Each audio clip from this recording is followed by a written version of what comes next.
James Barús.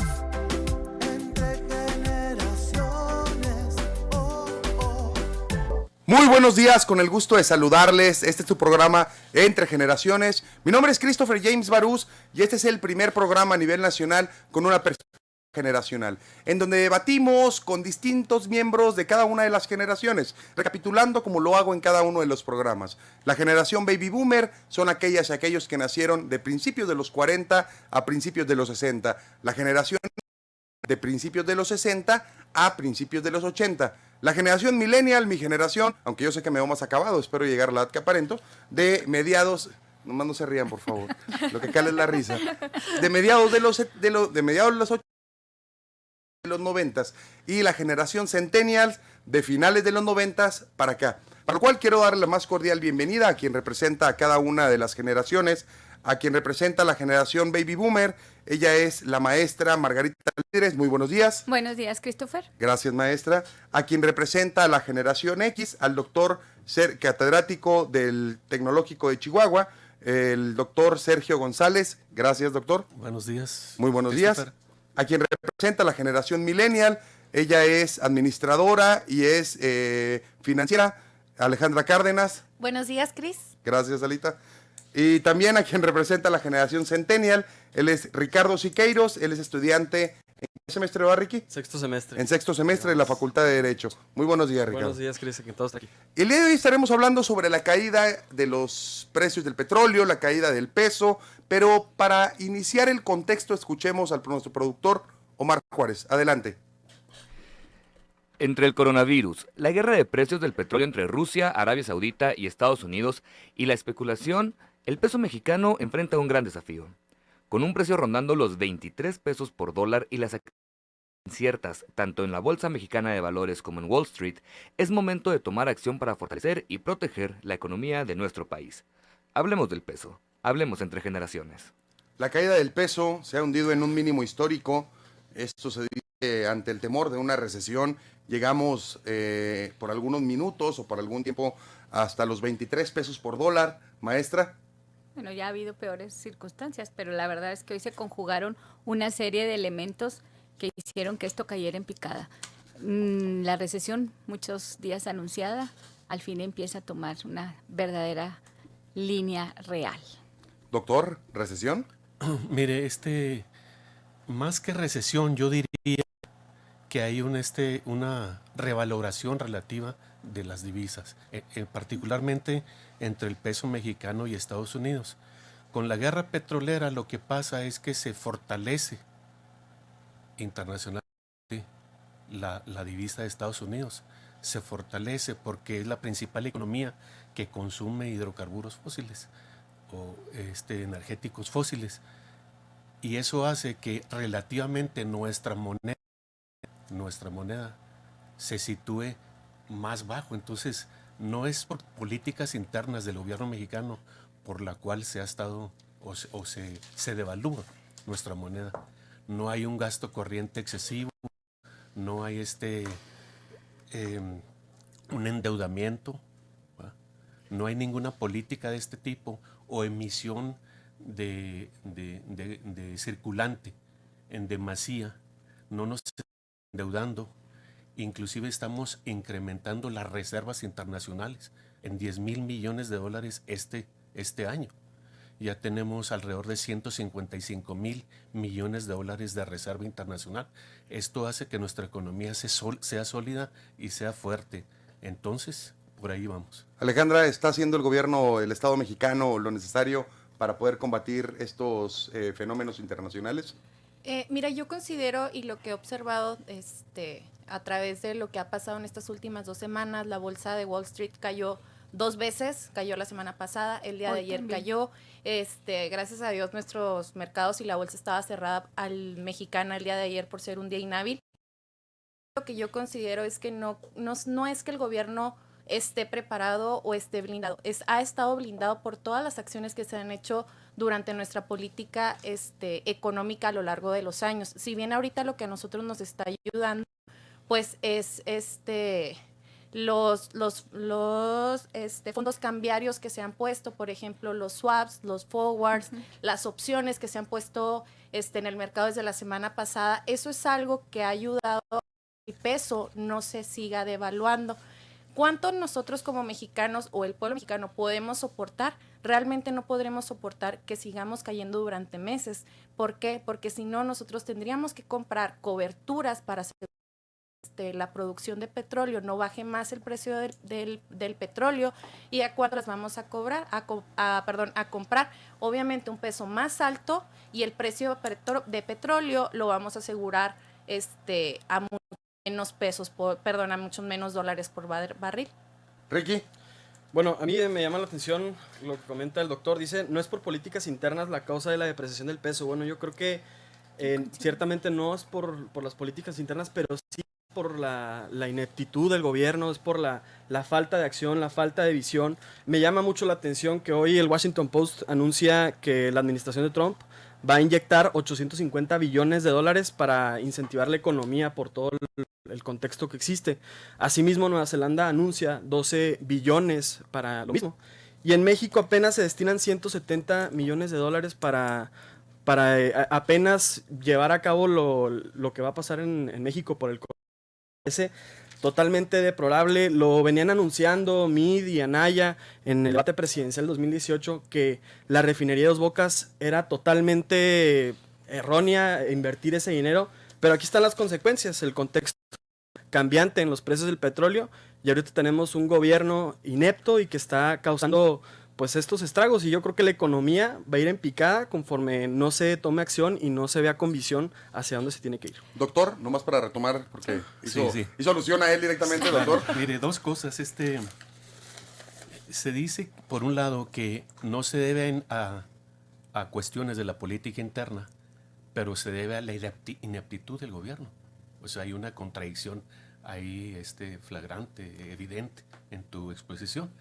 Entonces, no necesariamente. Sí, porque mira, por ejemplo, Enrique Peña Nieto gastaba 1,266 millones de pesos diarios para el gasto corriente de deuda. Nos endeudó diariamente con ese dinero precisamente para que evolucionara el gobierno, sí. Enrique Peña Nieto. El presidente Obrador no nos está endeudando absolutamente con un centavo los mexicanos. Primero, están aumentando las reservas internacionales que fortalecen nuestra moneda, y nuestra economía no está sujeta a inflación como en otros regímenes. O sea, no está sujeta a una inflación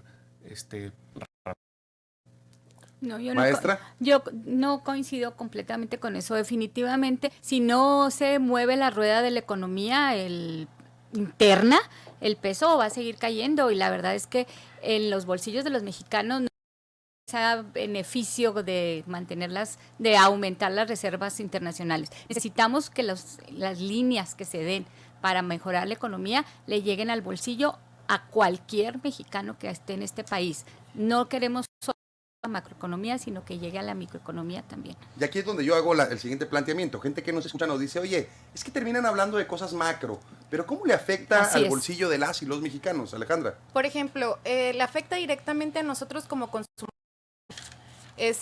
Con todos los productos importados que tenemos, ya sean farmacéuticos, por ejemplo, la compra de un automóvil que contenga piezas extranjeras, algunos alimentos que nosotros consumimos, pues nosotros como consumidor final vamos a absorber el último precio de alza.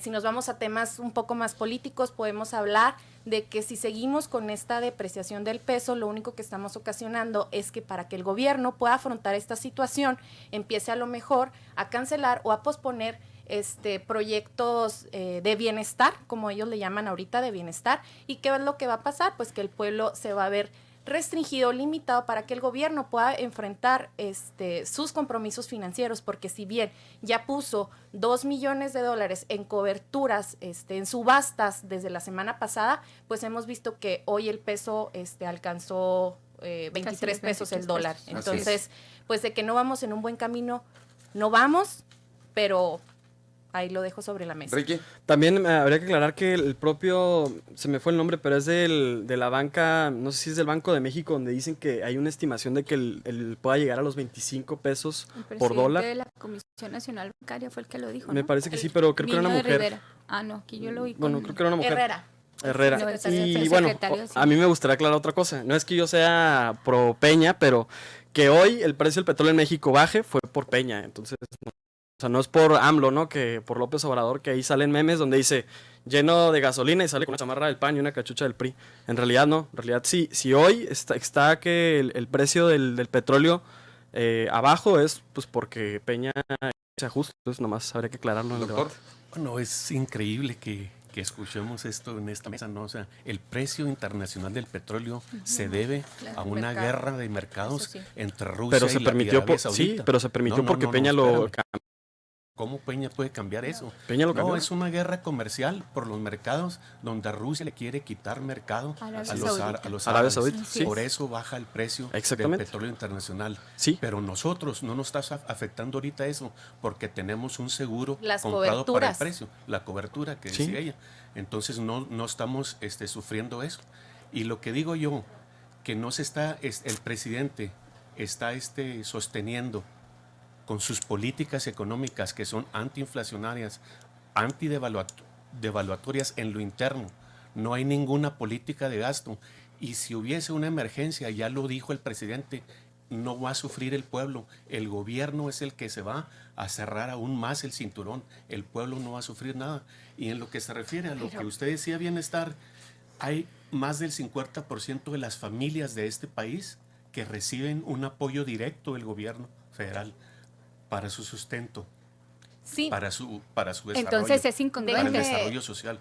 Es puntualizar, incongruente maestro. eso. Es incongruente. Nada más te dice. decirle, ok, como familia beneficiada a mí me da un apoyo, no sé, 3,000, 5,000, 6,000 pesos. ¿Qué es lo que va a pasar como yo consumidor final? Al final yo voy a ir a una tienda de supermercado a adquirir mi misma canasta básica a un precio Superior, mayor. claro. Porque si estoy enferma, voy a adquirir a lo mejor una medicina que no está hecha aquí en México, que viene de otros laboratorios. El precio final lo voy a tener, voy a adquirir menos con los mismos 6,000 pesos que me da el gobierno. Entonces, el pueblo mexicano sí me parece que sí va a sufrir porque nosotros seguimos sacando el mismo dinero de nuestra bolsa y vamos a tener menos. Es imposible decir que a nosotros no nos vaya a afectar, porque si no, hay que ser claros, nos afecta totalmente, maestro.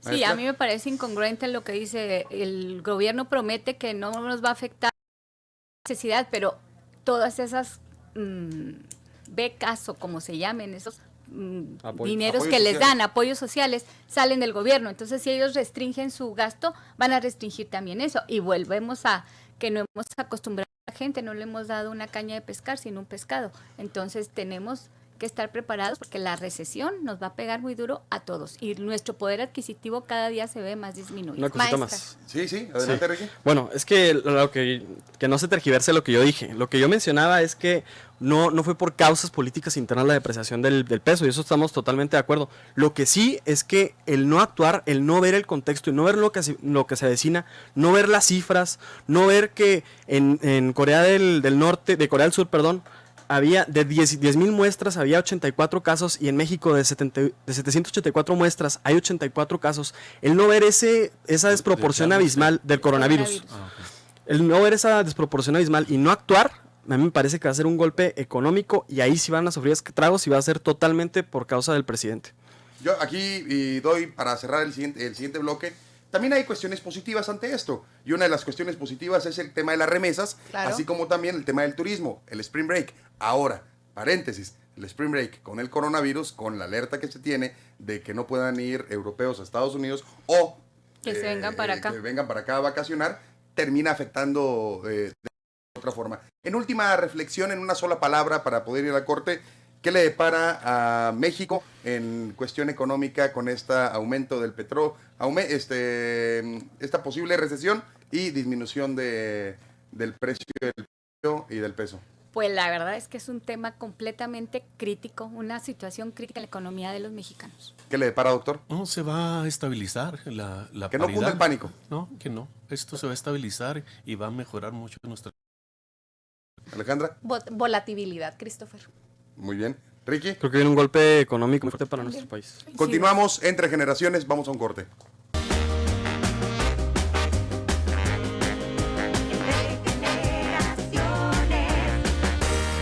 Continuamos entre generaciones en este segundo bloque. Crítica del diputado Porfirio Muñoz Ledo a la 4T. Escuchamos el contexto. Es infamante que en esta Cámara solo se aprueben las reformas constitucionales que envía el Ejecutivo.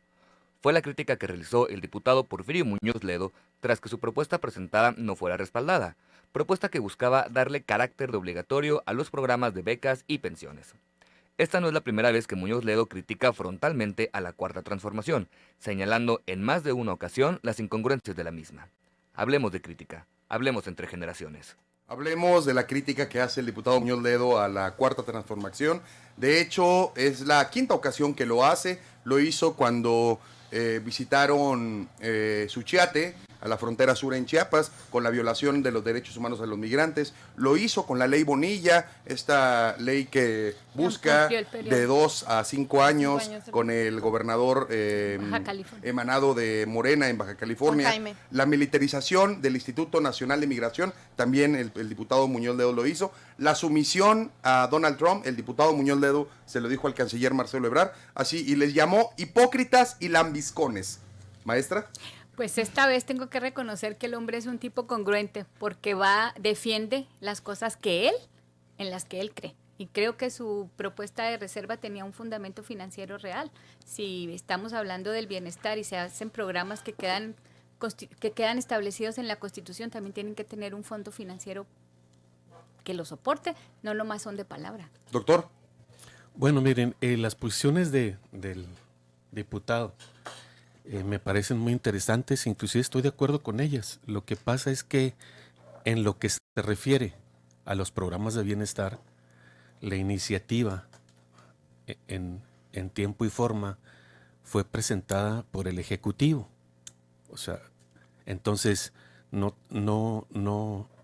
es un problema de que quién la presentó primero o después, si fue él o si fue el Ejecutivo. Entonces, ese es el problema de fondo ahí. Estamos en un régimen presidencialista donde, desafortunadamente, en eso sí estoy de acuerdo con él, pero la crítica no es nomás, en todo caso, para los diputados de la 4T, es que las iniciativas de ley están proviniendo casi todas del Ejecutivo. Así es. De hecho, mencionaba el diputado Muñoz Ledo que parecían oficialidad de partes. Así es. Que realmente todo pasaba directamente desde Consejería Jurídica de la Presidencia con el licenciado Julio Scherer y que llegaban directamente a los diputados sin pasar por el tamiz de la mayoría de los diputados federales. Así es. Podemos estar de acuerdo o no con esa última idea que dices tú, pero bueno, el punto aquí es ¿por qué no está legislando el PRI? ¿Por qué no está legislando el PAN precisamente? O cualquier otro partido. ¿Por qué no están presentando iniciativas? ¿Por qué van a la cola de lo que está o el Ejecutivo? Porque eso sería una vida parlamentaria, que todos los grupos estuvieran presentando iniciativas en relación a los problemas del país. Alejandra. Bueno, lo que yo he observado es que esta persona, el diputado, la verdad tiene un carácter acomodático. Si recordamos de dónde él viene de ser priista, ha ocupado altísimos cargos, incluso fue representante de la ONU en México. Por lo tanto, es una persona que sabe nadar con la corriente, se ha dado cuenta de nuestro contexto.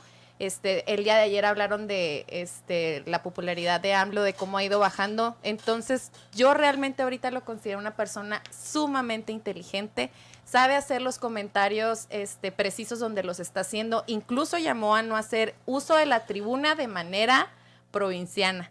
Está en los temas en los que debe de estar, ha sido fuerte, ha sido crítico y realmente pues eso es lo que le está gustando a nosotros como pueblo o a la mayoría del pueblo, ¿verdad?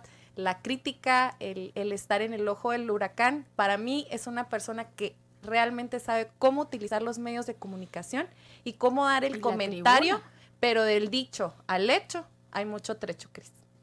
Ricky. Para mí el problema de fondo radica en el comportamiento de la 4T, de los simpatizantes de Morena, en dividir, en discriminar, en que no hay una unión. Me llamó mucho la atención hoy en la mañanera que menciona el presidente Andrés Manuel que él va a estar en una gira en Oaxaca el fin de semana. Entonces, que para que que no le vayan a decir nada a él, que está avisando desde ahorita, y que porque los opositores tratan de decir que no está bien que esté con la gente. Bueno, pues tenemos un problema de contagio como el Claro, coronavirus. Y ahora resulta que los que le digamos que por favor tome sus precauciones, que no esté incentivando todo ese tipo de contingencia, somos los opositores, ¿no? O sea, eso se me hace absurdo, esa manera de dividir, discriminar, de decir que son los neoliberales contra nosotros. Eso me parece que es el problema que radica en Morena, y ahorita pues estamos ya poco a poco salen personajes que salen en contra, como es el caso del diputado Muñoz Ledo y también de la senadora Marta Cecilia Márquez, que recientemente expuso en el Senado de la República fuertes aseveraciones contra la 4T. Pongo Ahí un planteamiento quisiera sobre la agregar mesa. algo, Cris. Pongo un planteamiento sobre la mesa. Entonces, a falta de oposición, y mencionaba el doctor hace un momento, entonces la oposición está surgiendo dentro del mismo partido político del Exactamente. gobierno. No creo que sea oposición. Si bien leen alguna declaración de lo que está haciendo el diputado Muñoz Ledo, lo que a él le encargó el presidente de la República, y lo dijo, es la creación de nuevos cuadros en Morena. Él siempre lo ha dicho, que para que el proyecto de la Cuarta T dure, tienen que durar 3 sexenios, 18 años. Entonces, crítico no es. A lo que se está dedicando es a seguirle el caminito y que siga la Cuarta T. En eso es en lo que hay que poner atención, porque él sabe manejar un excelente doble discurso, y por donde está criticando ante los medios de comunicación a la Cuarta T, por abajo del agua, él está con su escuelita de cuadros. Alerta ahí. Muy bien, maestra. Yo creo que es un hombre que y vuelvo, insisto, en que ha sido congruente, porque por eso es que ha sido tan chapón, porque no lo han convencido o no siente que las gentes que han dirigido los partidos en el 1000 que ha pasado no han llegado a las expectativas que él tenía en cuanto a ideología. Que es muy inteligente, eso no tengo la menor duda. En las aguas más revueltas también lo es. Probablemente tengas razón, tenga un doble discurso, pero ahora sí que la fortaleza de pararse entre un congreso donde está dominado por religionarios, pues yo tengo que reconocer que no cualquiera la tiene. Claro. ¿Hay un parlamento real, doctor? Bien, estamos en un régimen presidencial, ¿verdad? No estamos en un régimen parlamentario. Entonces, Pero tenemos parlamento bicameral. sí, exactamente. Pero entonces tiene sus limitaciones. No quiere decir que los problemas fundamentales del gobierno se diriman en el parlamento, como sería un régimen parlamentario, sino que las cámaras pues se dedican a eso, a la legislación, ¿no? O sea, legislar. Pero yo quisiera hacer un énfasis aquí en qué es 4T, por si no les quedaría claro a alguno de nuestros escuchas o oyentes, o a alguno de los que estamos aquí. La 4T es desmantelar el régimen de corrupción y de privilegios. Estamos desmantelando un régimen. Entonces, en este proceso de desmantelación, obviamente se presentan muchas inconformidades, gente que no está de acuerdo por algún protagonismo, por esta situación, por lo que sea. Así es, pero la gran mayoría de los diputados de Morena está votando a favor todas las iniciativas que van en el sentido de desmantelar este régimen de corrupción y de privilegios. ¿Qué significa eso? Hasta ahorita lo único que va a significar en este momento es que todos paguen impuestos y que nadie se robe los impuestos de los mexicanos. Ricky. Bueno, entonces yo le pregunto, si usted dice que en eso radica la 4T, entonces yo quiero citar unas palabras que se comentaron previamente este fin de semana. Y decía el presidente que el coronavirus no nos va a afectar a nuestro país porque ya no hay corrupción. Entonces quisiera que usted me explicara si realmente pues de eso se trata la 4T, ¿no? Con ese falso discurso de que ya no hay corrupción y ya no hay ningún problema en México. O sea, todos los problemas de México se solucionan porque ya no hay corrupción. Es un silogismo falaz, me parece. Doctor. Bueno, es un tanto cuanto difícil llegar a un debate en esos términos, ¿no? De relacionar un virus con una cuestión de política interna, de política internacional. No tiene que ver nada una emergencia sanitaria. Yo no he escuchado a alguien que se atreva a decir lo que usted está diciendo. Sí, ahí está. Yo no he escuchado a alguien. Que estás al presidente de la Cito al República. presidente, lo dijo el presidente. No, o sea, No lo dijo el presidente en esos términos. O sea, simplemente lo que está diciendo el presidente es que el gobierno no puede llegar al límite de evitar el contacto y llamar a la gente directamente y de tener el contacto en las poblaciones de lo que está pasando y que la gente le diga a él de viva voz y directamente lo que percibe el gobierno por una emergencia sanitaria de esta naturaleza que todos sabemos que es, o sea, que se ataca con higiene y como decía la maestra cuando estábamos ahí en el lobby, o sea, de evitar el contacto directo. Simplemente es eso. ¿Ale? Bueno, aquí nada más quisiera puntualizar, maestro. Dicen que los diputados de la Cuarta T aprueban todas las reformas y todas las iniciativas de ley que vayan en contra de la corrupción y de robarse el dinero a los mexicanos, los impuestos. Eso es corrupción. Aprueban todo. Dígame entonces, ¿cómo aprobaron los senadores el nombramiento de Rosario de la Comisión de Derechos Humanos? Si fue algo meramente de familia. O nombramiento de algunas otras personas. La investigación a Bartlett. Eso no era algo que fuera en contra de la corrupción. Eso no nos iba a beneficiar y aún así lo aprobaron. Entonces creo que ahí hay una contradicción.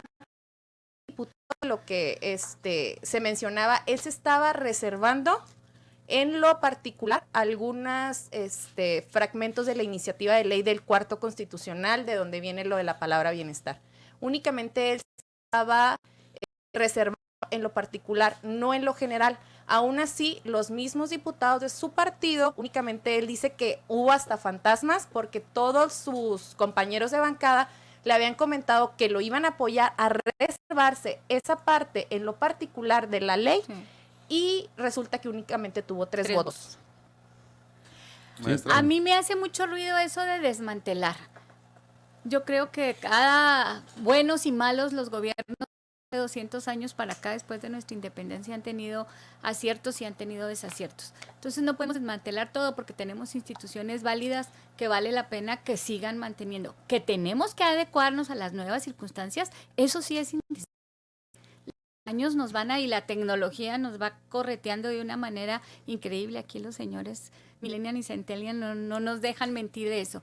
Pero yo creo que tenemos que entender que los gobiernos deben de hacer lo que sus circunstancias les permiten. Claro. No, pero tampoco se trata de estar atacando permanentemente a todo lo que yo soy producto de muchas de las mejoras que se hicieron en los años 50 y vía la educación. Siempre lo sostengo en este foro. Si no hubiera quien hubiera decidido que la educación superior llegara a todos los rincones de este país, nosotros no hubiéramos tenido la oportunidad de crecer, de tener la oportunidad de tener una carrera. Entonces no se vale, lo que yo no le acepto a esta actuación presidencial es el ataque permanente. Ya el tema de la corrupción ya cae gordito de tanto que lo usan.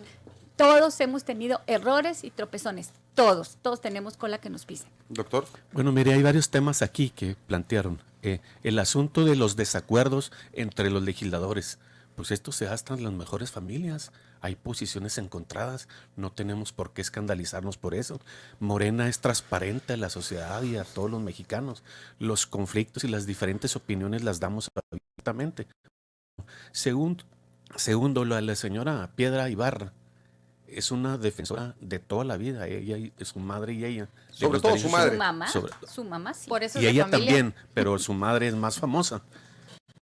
Ella no es ninguna improvisada, conoce el tema y además ganó la votación desde nuestro punto de vista. ¿Cómo la ganó? Ella ganó voto por voto. No, pues, y nada más había una casilla, o si acaso había dos, voto por voto y casilla por casilla la ganó ella.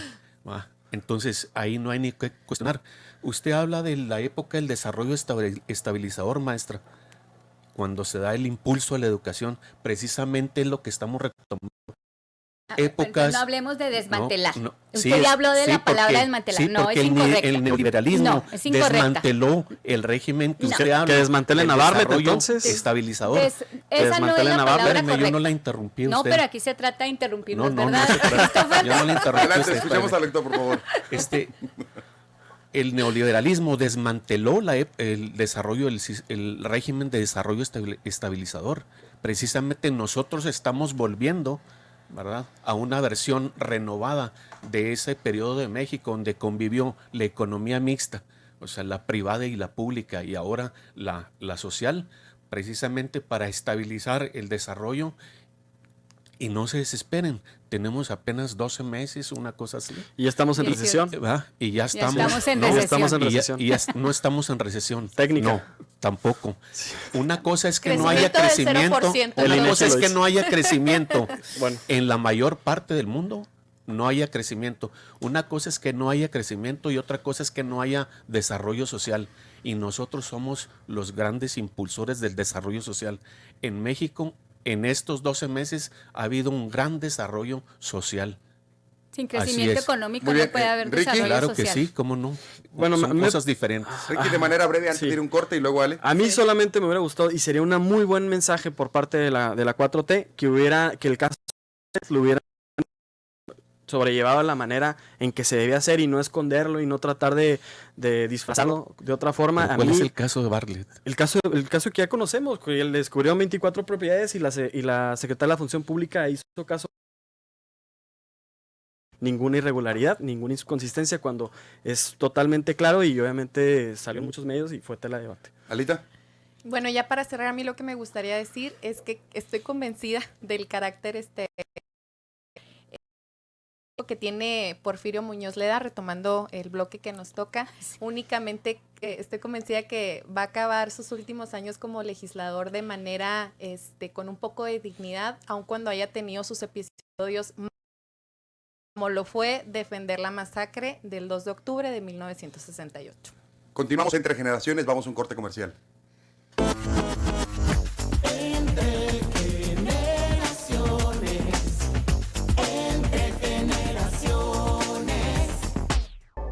Continuamos entre generaciones. Se pone muy bueno el debate en la mesa y sobre todo en el Después. corte comercial.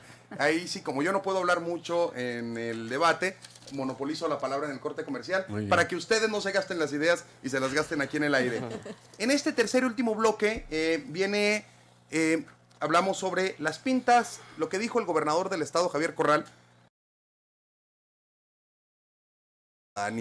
Escuchamos el contexto. Luego de la marcha del 8 de marzo en la capital del estado y sobre las pintas realizadas, el gobernador Javier Corral dijo que las pintas que se hicieron tanto en Palacio de Gobierno como en el Ángel hasta que las dependencias del estado hayan recogido las exigencias de las chihuahuenses. Por otro lado, la alcaldesa Maru Campos declaró que limpiar las pintas de la ciudad tendrá un costo aproximado de 500,000 pesos, para luego reafirmar su apoyo al movimiento de Chihuahua. Hablemos entre generaciones. Alejandra. Bueno, aquí me gustaría un poco puntualizar sobre las pintas feministas. Estas siempre tienen un propósito. No se hacen porque sean bandas o porque quieran destruir algo. Si bien aquí en la marcha que me tocó participar, y estoy muy orgullosa de haber sido parte del contingente, si se hizo en el Pancho Villa la primera manifestación, fue porque fue un personaje sangriento, un personaje que violentó a muchísimas mujeres, que las ultrajó, que dejó que las violaran.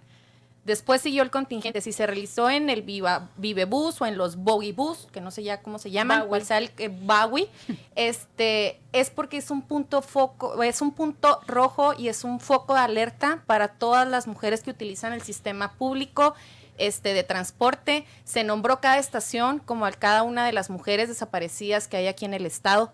Continuamos, si fue la pinta en el Ichizal, en la farmacia del Ichizal, fue por pedir un aborto legal, un aborto seguro y un aborto gratuito. La siguiente pinta se realizó en el Palacio de Gobierno, exigiendo pues la seguridad que nosotras como mujeres no tenemos, que no sentimos y que está muy lejos de llegar a sentirnos nosotras totalmente seguras en una ciudad donde tenemos índices súper altísimos de feminicidio. Lo único que puedo decir es que Corral hizo un video sumamente bonito, donde dice que no va a quitar las pintas, donde salen nada más las pintas de la palabra feminista, pero realmente no salen las denuncias. Yo veo aquí totalmente un doble discurso. Si él nos quisiera, las mujeres, creo que el 8 de marzo nos hubiera recibido en Palacio de Gobierno, él hubiera estado ahí esperando a la marcha, hubiera atendido un contingente de 4, 5, 10 personas, cosa que no hizo. Entonces, pues lo dejo sobre la mesa, si él realmente va a actuar, pues que comience con su gabinete, que comience con la paridad, que dejemos el doble discurso, que realmente nos pongamos a trabajar, que utilicemos los lentes de perspectiva de género que falta. Yo aún declarada feminista totalmente, detecto muchas actitudes machistas con las que lucho día a día. Creo que si realmente hiciéramos el cambio nosotros mismos, no tendríamos de gobierno que tan lastimada nos tiene a todas las mujeres de nuestra comunidad. Oye, Totalmente de acuerdo, creo que históricamente la mujer ha sido discriminada, ha estado violentada y este tipo de, pues de marchas a veces parece que son necesarias, este tipo de manifestaciones, aunque digamos en el marco del derecho pues no es correcto, pues parece que solamente así se atienden. El discurso del gobernador me parece, como menciona mi compañera, que es un doble discurso. Políticamente es correcto lo que dice. Dicen vamos a atender, no se va a borrar, que quede el rastro, que quede la esencia de esa marcha hasta que se resuelva. Pero si lo vemos en el marco del derecho, digo yo, si vamos, Christopher y yo, a hacer una manifestación y también pintamos Palacio de Gobierno, probablemente a nosotros sí nos detuvieran porque la ley de monumentos históricos así lo establece. Entonces, digo, a la autoridad no debe ser permisiva o no debe de ser permisiva en qué sí se persigue y qué no, o a quiénes sí y a quiénes no. Creo que hay una inconsistencia, en dado caso, pues que se modifique la ley.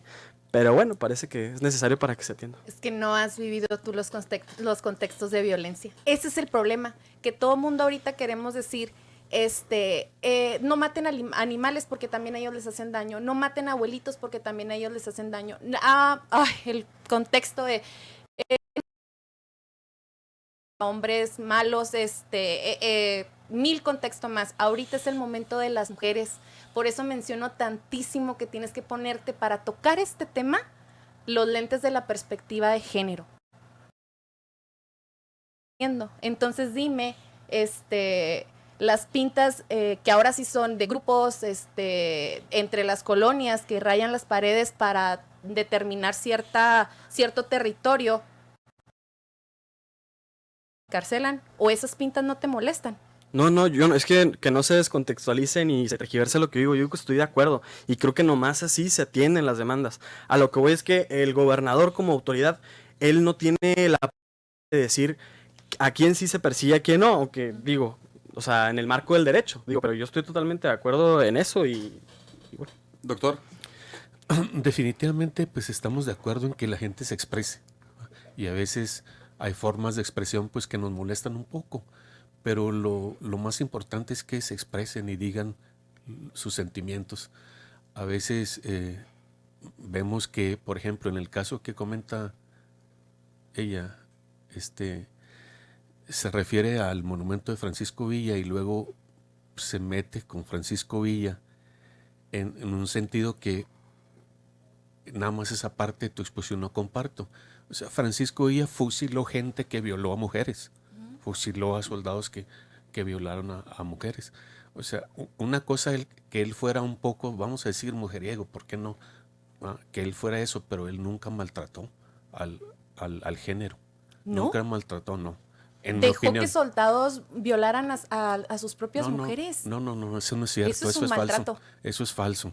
O sea, él fusilaba a los soldados que violaban a las mujeres.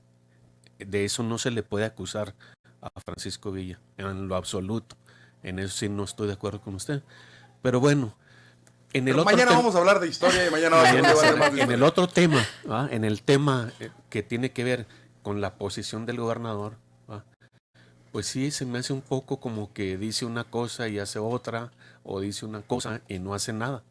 O sea, de hecho, lo que le podemos criticar al gobernador, o lo que hay que criticarle es que generó muchas expectativas, hizo mucha promesa de campaña y desgraciadamente su gestión, lo que ha venido en el ejercicio del gobierno, no refleja toda esa expectativa que él levantó en la ciudadanía y que le está demandando. Se me hace que él no entendió el movimiento del cual generó y él se encumbró en el poder. Se me hace que él no entendió eso y no entiende, a mi juicio, eso. Entonces se ha venido comportando como un mero representante de un gobierno que desgraciadamente no tiene para mí una línea definida hacia dónde va. En el gasto social, por ejemplo, dedica 1 centavo por pobre por año. Sin embargo, mantiene los privilegios y las canonjías en el Pongo gobierno. un paréntesis, el gasto social que ejercía el exsecretario de Desarrollo Social, Exacto, que que nuevamente sí. busca reafiliarse a su partido Exacto. político Morena. Sí, exactamente Ok. el gasto que desafortunadamente un ex miembro de Morena que busca ahora regresar, ¿verdad?, que lo ejerció tal cual, ¿verdad?, le decía su superior, pues.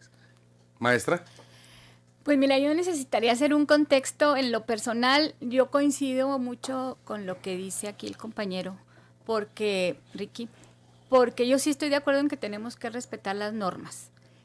Yo también no participé en esa marcha, pero en mis años de juventud como estos jóvenes también lo hice, a lo mejor por otras características. Me tocaron los problemas universitarios que dieron origen a muchas otras historias aquí en la ciudad, pero nunca lo hice. No fueron tema de las pintas ni de las nada. Hay que manifestarse. Hay muchas maneras de manifestarse. Sí, yo siento que dentro de las normas que nos establece la convivencia entre las personas. En eso no estoy de acuerdo. Yo sí creo que es tiempo, esa marcha y el paro del día 9, creo que era necesario, ya la inseguridad que se vive, y no nomás hacia las mujeres, digo, me queda claro que hay muchas mujeres violentadas, pero en general hacia la comunidad es necesario que nos escuchen a todos los ciudadanos, que nos da miedo salir a la calle, que no queremos que se nos haga noche, que estamos esperando que alguien camine atrás de nosotros y tenemos ese pendiente de qué quiere, o que de cerrar la puerta, de no abrirla ante cualquier obra. Me decían que da pavor abrirles a los del censo. Digo, yo no crecí en eso. Para mí es muy complicado entenderlo porque no crecí con esa expectativa. y esa es la complejidad de las generaciones. Pero ¿qué estamos viviendo hoy en México? 15 feminicidios en Chihuahua en enero del 2020, más de 600 feminicidios en el 2019, y a partir de día a día son 10 feminicidios por día que matan a las mujeres por el simple hecho de ser mujer. Una cosa es el feminicidio y otra es un homicidio hacia una mujer, que es el femicidio, que Bien. son contextos completamente distintos. diferentes. Hoy en México y en Chihuahua están matando a mujeres por el simple hecho de ser mujeres. Y en Ricky, ese sentido, se puede decir, si vemos el problema del coronavirus, pues mueren más mujeres por feminicidios que por coronavirus, ¿no? Entonces realmente la magnitud del problema, como lo están haciendo a nivel mundial, pues realmente la magnitud del problema de los feminicidios en México es brutal y debería de ser el foco de atención, así como el coronavirus debería de, así como le van a inyectar 3.800 millones de pesos, pues deberían de inyectarle esa misma cantidad de dinero a las instituciones, a los programas, a las acciones afirmativas. Entonces, pues me parece que también hay que... pero es una buena señal que el Claro. gobernador del estado diga no se van a quitar las pintas hasta Sí, que se como hagan una las demandas. señal. Mira, pero ahora pongo la otra planteamiento sobre la mesa. Pero la alcaldesa, mujer, Maru Campos, dice que costarán 500 mil pesos limpiar los monumentos por pintas. Exacto. Y aquí quiero ver, hubo un grupo de mujeres y hombres que acudieron a limpiar algunos, sobre todo el monumento a Pancho Villa, pero volvemos a lo mismo. Los medios de comunicación no lo comunicaron como tal, realmente dijeron que era un grupo católico que había ido, no fue un grupo católico. En cuanto ellos terminaron de limpiar, pusieron unas pancartas que decían: la pintura se borra, pero la sangre no, cosa que no salió en los medios de comunicación, más a través de WhatsApp o de redes sociales. Entonces, volvemos a lo mismo, es un problema comunitario donde nosotros no vemos realmente el problema como está. Es realmente preocupante, Christopher, lo que está pasando. Hablamos de que la maestra, por ejemplo, vivió una situación totalmente diferente. Yo en lo particular, que salgo todos los días a correr, corro con un gas pimienta que no está permitido por la ley, pero aún así me hace sentir un poco más segura. Entonces, son cosas que nosotras como mujeres percibimos y es horrible el miedo de salir a la calle y que un auto haga un semialto nada más por verte porque vas corriendo, o en las paradas de camión, y eso es realmente algo que tenemos que combatir. Doctor. Bueno, no habría mucho que decir, estamos totalmente de acuerdo con lo que usted dice. Hay una violencia, pues todos estamos de acuerdo, contra las mujeres, ¿ah? Porque son más débiles físicamente que nosotros. Es más fácil para mí agredir físicamente a una mujer o someterla que a un hombre. Entonces se facilita, pero esto no debe ser, esto no debe pasar, y las políticas de los gobiernos a todos los niveles deben ser tendientes a combatir no solamente la violencia así física o de este tipo que estamos hablando, sino a combatir la desigualdad precisamente entre los hombres y las mujeres. Maestra. Yo creo que tenemos que entender que hay que establecer líneas de acción. Obviamente la seguridad es indispensable, pero también la cultural. En esta época yo no le llamo igualdad, le llamo equidad. Tenemos que tener derecho a las mismas posiciones, situaciones, derecho a la educación, derecho a pertenecer a grupos, derecho a hacer lo que yo siempre he dicho que la verdadera libertad de la mujer es poder tomar las decisiones que yo quiero. Nadie me tiene por qué decir. En todo. En todo. En todo. Y únicamente pues puntualizando acerca del tema de la alcaldesa, aquí plenamente se ve donde hace falta una capacitación para cualquier miembro de gobierno, ya sea mujer o sea hombre, porque que tengas el cuerpo de mujer no significa perspectiva de género. Eso es bien importante. La perspectiva de género se aprende, es algo que uno tiene que estudiar, es algo que uno tiene que detectar, las actitudes que uno hace día a día. Entonces, pues sí, vimos de esta persona, exdirector del Instituto del Deporte, y que pues prácticamente salió el equipo de Maru, la aconsejaron bien, le dijeron que lo tenía que cesar, lo hizo, se actuó rápido, pero que esto no quede ahí, tiene que haber una capacitación constante para que se pueda entender cuál es la perspectiva de género, que no tiene nada que ver si eres de una religión o eres de otra, o no crees, o eres de una raza, o simplemente has tenido una vida acomodada. Tienes que entender realmente el problema de lo que está pasando y cómo debes de actuar, cuidar muchísimo. Yo siempre lo he dicho, las personas que tienen un cargo público tienen que cuidar muchísimo cómo se dirigen a todos los grupos de la sociedad, porque eso es muy importante y marca una pauta, porque son líderes que la gente trata de imitar. Lo dejo sobre la mesa. Nos dicen aquí, a través de la gente que nos ve por Facebook Live, nos dice que dejar las pintas le parece una decisión populista por parte del gobierno del estado, y solo busca el aplauso y no una empatía. ¿Realmente, Ricky, existe voluntad por parte de cualquier nivel de gobierno, pero sobre todo por la declaración del gobernador del estado, o simplemente puede verse como una forma de sacar una tajada política del movimiento?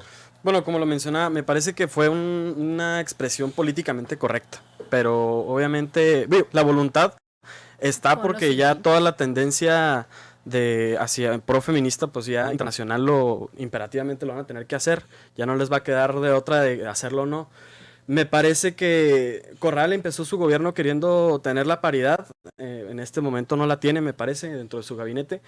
Me parece que sí hay voluntad, pero no hay la suficiente, no se está tomando este problema con la suficiente gravedad que es. No se le está destinando el suficiente recurso como mencioné anteriormente. Entonces me parece que sí hay, pero hay a medias. Entonces aquí no es a medias, es ir con todo y es ir abarcar y solucionar el problema. ¿Voluntad política o tajada política? Desgraciadamente eso es demagogia.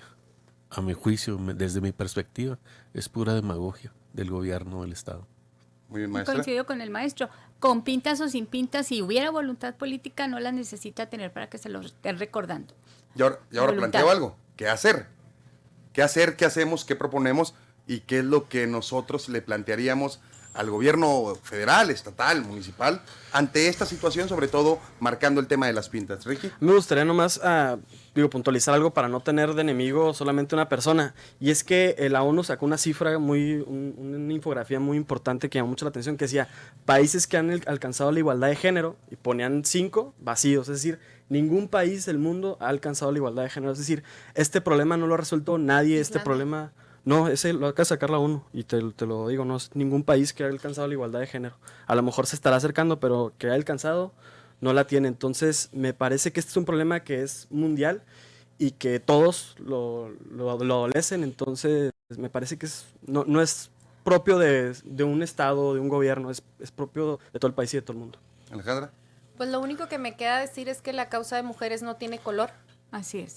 No tiene color, Ni no religión. es contra el PAN, el PRI, el PRD, Morena, que han tenido comentarios desafortunados, lo han tenido, que no han hecho lo que hace falta, es evidente. Únicamente yo considero que lo que nos está ocurriendo aquí tiene que empezar por uno mismo. Tenemos que empezar a reconocer dónde nosotros en nuestra casa, en nuestra escuela, en nuestra oficina, comenzamos con la desigualdad, con la discriminación. Si yo tengo empleadas mujeres, realmente les pago igual al que me hace el administrativo hombre. Si yo educo a mis hijos o tengo los juguetes que sean de género, si identifico micromachismos que yo misma como mujer hago todos los días, cómo educo a mis hijos en las responsabilidades de la casa. Creo que para realmente hacer un cambio en la comunidad, un cambio mundial, realmente tenemos que empezar nosotros desde adentro y en cada una de nuestras familias. Claro que el gobierno nos tiene que ayudar, se tienen que cambiar muchísimos esquemas de educación, las fiscalías especializadas aún no todas cuentan con perspectiva de género. Una mujer va y denuncia un maltrato de cualquier índole y no son escuchadas a veces por las mismas abogadas mujeres, o quien les toca de fiscal no conoce la perspectiva de género y se juzga de manera diferente. Entonces es un tema muy complejo, pero mi reflexión es empezar por nosotros mismos. Doctor. Bien, ¿qué hacer? Nosotros lo estamos haciendo ya. La mayoría de los programas sociales incluye a más mujeres que hombres. En los apoyos sociales para discapacitados hay más mujeres que hombres.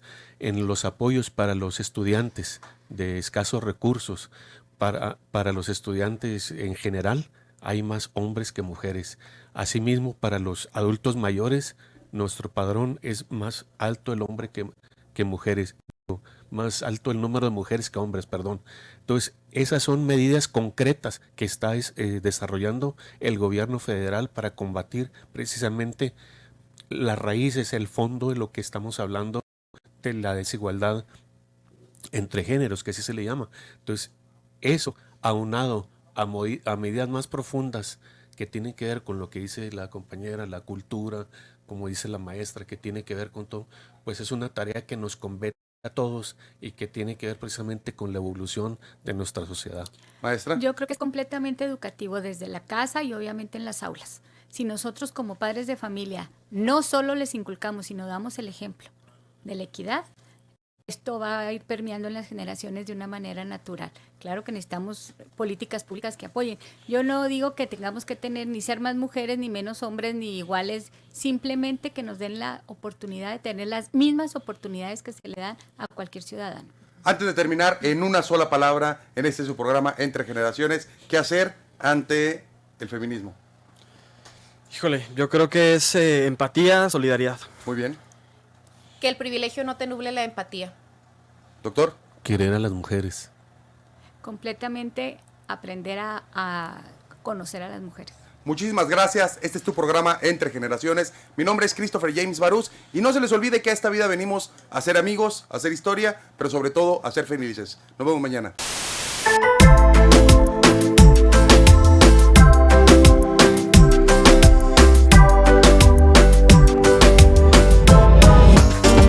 Escúchanos de lunes a miércoles de 9 a 10 de la mañana. Entre Generaciones, con Christopher James Barús.